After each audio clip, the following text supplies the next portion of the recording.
चला तर आज आपण बघणार आहोत अशी प्रसिद्ध कोल्हापूरची मसाला टोस्ट। खायला पण अप्रतिम चव लागते, खूपच चविष्ट। चला मग पटकन रेसिपी सुरू करू। छोट्या मोठ्या लहानशा संध्याकाळच्या भुकेसाठी असे कोल्हापूर स्टाईल असे बनवा ना एकदा तुम्ही पण मसाला टोस्ट। खूप कमी वेळात तयार होतात। चला तर मग पटकन रेसिपीला सुरुवात करू। त्या आधी जर चॅनलला वर नवीन असाल तर चॅनलला नक्की सबस्क्राइब करायला विसरू नका, बेल आयकॉन पण क्लिक करायला विसरू नका। तर त्यासाठी मी इथं 1 वाटी बेसन पीठ घेतलेला आहे आणि त्यामध्ये टाकून देते ठेचून घेतलेला ठेचा। यामध्ये लसणाच्या 2-4 पाकळ्या, थोडंसं आलं टाकलेलं आहे। नंतर टाकून देते थोडंसं आपलं लाल तिखट, थोडे जिरे यामध्ये। नंतर बारीक चिरून घेतलेली यामध्ये कोथिंबीर टाकून देते। नंतर थोडं चवीप्रमाणे मीठ यामध्ये टाकून देते आणि थोडंसं टाकून देते। आता यामध्ये थोडं थोडं पाणी टाकून मिक्स करून घेते। जास्त पण सळसळीत नाही होऊ द्यायचं आणि जास्त घटसर पण नाही करायचं हे बॅटर। इथं बॅटर बनवून तयार झालेलं आहे, असं बनवून घेतलेलं आहे। जास्त पण घट्ट बनवलं नाही, पाहू शकता तुम्ही। चला तर मग आता पुढची स्टेप पाहू काय बनवायची। तर इथं मी ब्रेड घेतलेले आहे 4।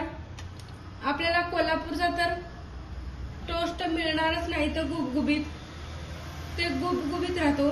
इथे मी ब्रेडचे स्लायसर घेतलेले आहेत 4। आता याला मध्ये भागून कट करून घेते।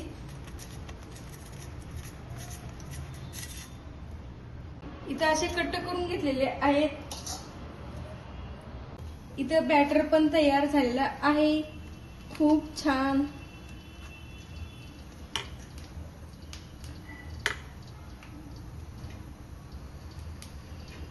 आता इथे घेते मी ब्रेडचे स्लायसर, याला असं बॅटरने लावून घेते सर्व साईडनं लावून घ्यायचं। पाहू शकता तुम्ही अशा पद्धतीने। खूप साधी सिंपल रेसिपी आहे। एकदा जर केला तर आठवड्यातून 2 वेळा तरी नक्की हा मसाला टोस्ट करून खाल, चवीला अप्रतिम लागतो।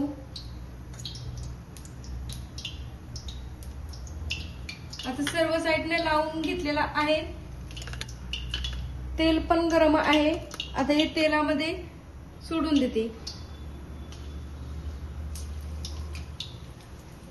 थोडंसं याला हलक्या हाताने आता पलटून घेते।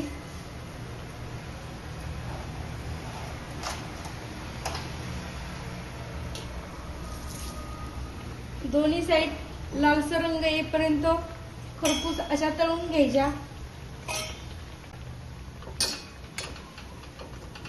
याला थोडंसं आलटी पलटी करून घ्यायचं।